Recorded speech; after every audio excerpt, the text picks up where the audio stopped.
How do derivatives work when a function has several variables instead of just one?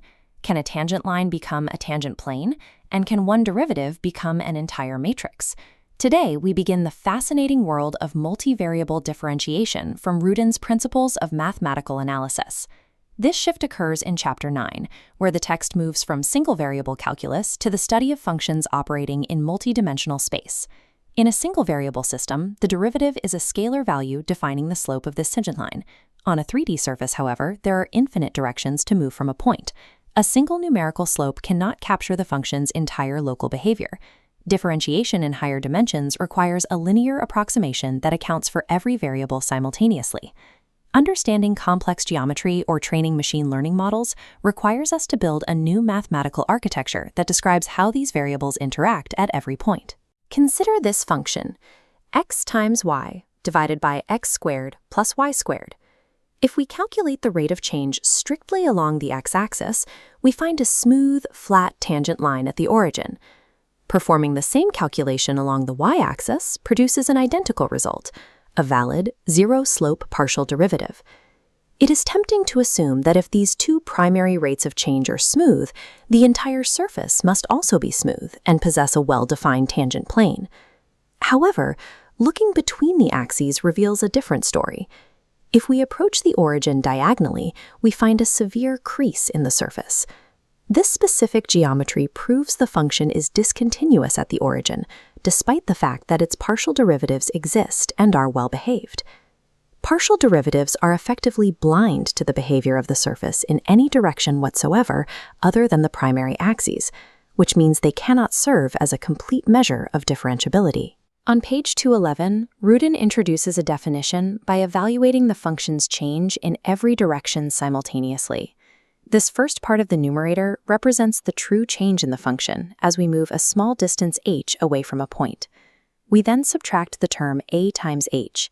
Here, a is an abstract linear operator representing our proposed flat approximation. Finally, we divide by the distance h. For the function to be differentiable, the error must vanish faster than the distance we move away.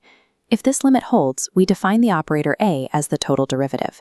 It represents the best possible linear approximation, the true tangent hyperplane. Under this definition, the derivative acts as a linear transformation that flattens space locally to approximate the behavior of the surface. Since the total derivative a is a linear transformation, we can determine its properties precisely by testing how it acts on the basis vectors of each coordinate direction. Applying a to each coordinate direction reveals the rate of change for each variable. This allows us to represent the transformation as a Jacobian matrix. The partial derivatives we examined earlier now appear as the individual components within this matrix.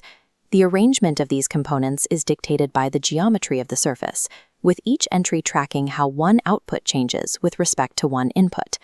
The Jacobian matrix always provides the structure necessary to hold the complete geometric information required for a valid linear approximation.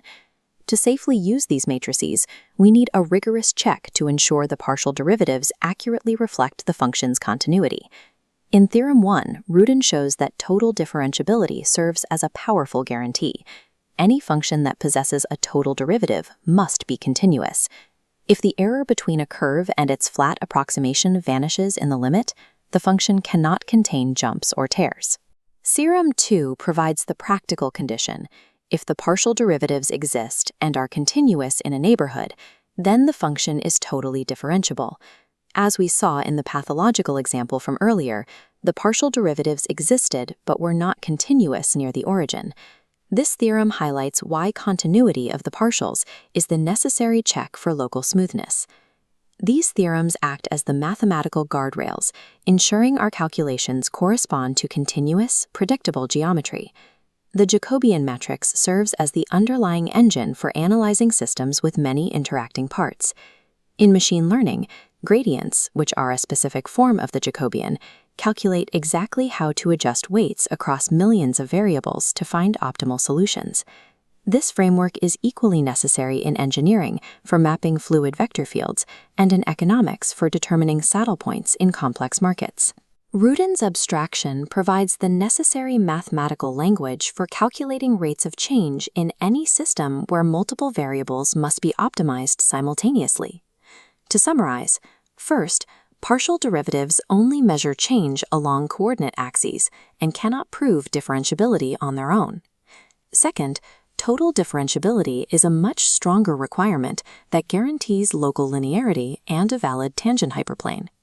Third, in higher dimensions, the derivative is a linear transformation, mathematically organized within the Jacobian matrix. Multivariable differentiation extends one of the greatest ideas in calculus into higher dimensions, allowing us to understand change, motion, and optimization in complex systems. This chapter is the gateway to advanced analysis and modern applied mathematics. If you enjoyed this detailed explanation of Rudin's principles of mathematical analysis, don't forget to like this video, subscribe to the channel, and turn on notifications for more chapter-by-chapter explanations of classic mathematics books. Share this video with your friends and continue your journey into higher mathematics with us.